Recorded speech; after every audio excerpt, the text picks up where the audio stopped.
Welcome to Friday Sews. You're watching Mountain Accent Sewing. My name is Cynthia. Thank you for joining me today, October 25th, 2024. Now, I wasn't going to do a Friday Sews this week, but then I changed my mind. I thought I'd give an update on life after Hurricane Helene, about sewing, about meeting up with sewing friends, and what's coming next. And I'm not sure exactly where to start. I think I want to start off by talking a little bit about what I finished. I'll start off by talking about my Friday Pattern Company Donnie shirt. If you recall, I had chosen this fabric prior to Hurricane Helene hitting. It's a Atelier Jupe fabric that I purchased about 2 years ago, and it's just a remnant piece of viscose. And I was going to enter into the Precious Fabric 24 challenge that Whitney at Tomcat Stitchery was hosting over on Instagram. And so I did get it cut out and had started sewing it, and then Hurricane Helene hit and we lost power, and I was not able to complete the project before September 30th. However, I wanted to finish it, and before I went to the Charlotte Frocktails this past weekend in Charlotte, North Carolina, and I did complete it, and I wore it one day down there, and I'm going to insert pictures of me wearing it. But I made a size extra large, and it is wrinkled because I had just dug this out of the laundry. I never put a pocket on my Friday Pattern Company Donnie shirts. I just don't like having breast pockets on shirts. And I lengthened mine by 2 inches. And I don't recall if I lengthened my very first one or if that's when I determined that I wanted to lengthen. But I'm pretty sure I even lengthened it maybe about at least 1 inch. And then I also used Specky Seamstress bias tape to bind the hem. I have found that using the bias tape on a curved hem works great. And yeah, it is great in viscose fabric. My previous ones were made in cotton. And the Atelier Jupe viscose fabric is a little bit heavier than some of the other viscose fabrics, and it's very easy to work with. It feels great on your skin, and I definitely want to make more Donnie shirts in viscose, and ideally in this same weight, like a heavier viscose. It might work well also in a lighter weight, but definitely it works great in the heavier weight viscose, and it feels super nice. Now, I did make another purchase, and you can see it right back here. I purchased this fabric, which is a Pima Cotton Lawn and a pink paisley from Beyond the Pink Door. She does still have a little bit in stock, so I will try to link it in the description box below. But like I said, she doesn't have very much left. When I saw it online, I thought it was beautiful. But let me tell you, once it arrived in the mail and I opened it, it is even prettier in real life than what it is here. I mean, it is just so nice, and it feels so soft, silky smooth. And I have a project in mind for this, and I'm going to insert a picture of the pattern. I purchased the Phoebe dress from Appalachia Sews, and Samantha at Appalachia Sews also lives in Western North Carolina. She is a small pattern designer, and she also carries other things on her website. She lives in the affected area, and I wanted to support her, and I picked out the Phoebe dress. And I also had Andrea print that so that I'll have it ready when I get ready to sew it. Now, this is a project, obviously it's pink, and it looks more spring. And so I would like to get that dress made for next year. And I'll probably work on it after the first of the year so that it'll be ready by March or April. And what's coming up next is my son's quilt. I'll try to insert a picture if I haven't deleted it off my phone of what it looked like. I have finished the top. I have basted it with the batting and the backing, and now it's time to quilt. And I've never machine quilted, but I did ask Izzy at Izzy Quilts and Sews for advice while we was in Charlotte on quilting, and she gave me some helpful tips. So that is what I'm going to work on next. And I think that is all the sewing content. So let's talk a little bit about life. If you watched my last video, you'll know that I did go to Charlotte Frocktails, and it was hosted by the Queen City Bees and the 5 lovely ladies. Had a wonderful time. And if you want to hear more about that event, go watch my Charlotte Frocktails dedicated video. I wanted to highlight in this video a little bit about sewing friends. Okay, so I have commented on Izzy's videos a lot, and she's commented on mine. And so we've talked that way, and we've emailed a couple of times. But I had never met Izzy in real life. And so when she came from Canada to Charlotte Frocktails, I was thrilled to know she was going to be there.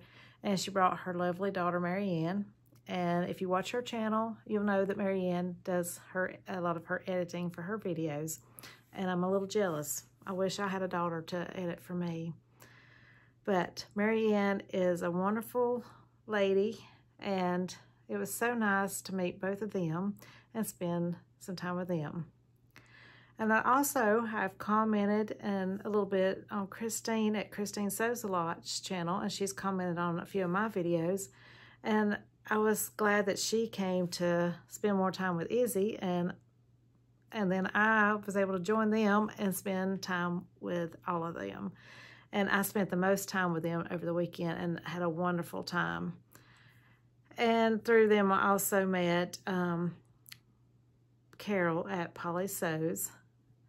And she is relatively new to me. I was not aware of her channel until through Christine and Izzy, I learned about her channel, and so I've only watched her most recent videos.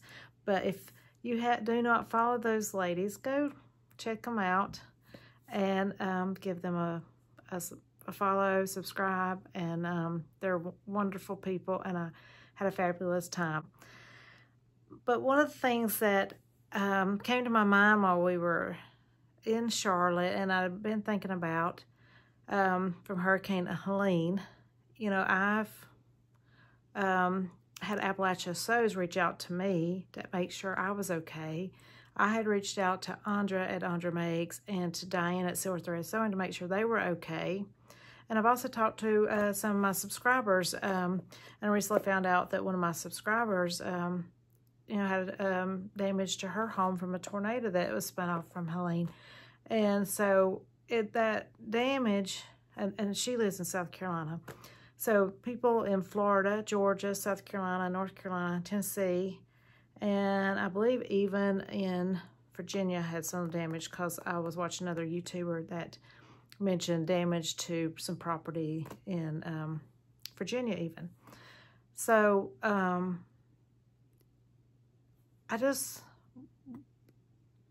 know in my last Friday Sews, I was very sad. I'm still very sad and heartbroken about the devastation that we have seen here in our North Carolina mountains. Beautiful country, beautiful little towns that still need support. And there are other towns in Western North Carolina that still needs tourists to come, because a lot of them depend on tourist money to make it. And it's getting fall here, and normally we have a lot of tourists for the fall leaf season, and it is starting to feel like fall. We got cooler nights, cooler mornings, nice temperatures during the day, and I was surprised that we still have a little bit of color here in my area, and there are parts of our Western North Carolina region that does not have the damage, that still needs tourists to come and see the leaves, like over in Jackson County, Swain County, and Cherokee, and the Bryson City, some of those western portions of the state, and then there may be other little places that's opening up too. And so we need people to support our area. The thing though that struck me is the connections I have made through the sewing community helped me, you know, reach out. And I did go visit Diane's area of the state. Saw a lot of devastation, but I was able to help take supplies up to her county on one trip. But the wonderful thing that's come out of this, amongst all this devastation, is just seeing neighbors helping neighbors, strangers helping strangers. I spoke to a lady after Helene hit, and she was talking to me that she had lived in her community for 10 plus years and had never spoken to any of her neighbors, ever. And that's hard for me to imagine, because I grew up I'm a native of this area, and I grew up knowing all my neighbors and talking to people. But, you know, a lot of people has moved in here, and they're not accustomed to talking to their neighbors or spending time with neighbors. And, you know, I just, it's kind of shocking and sad to know that you could live somewhere and not know who your neighbor was.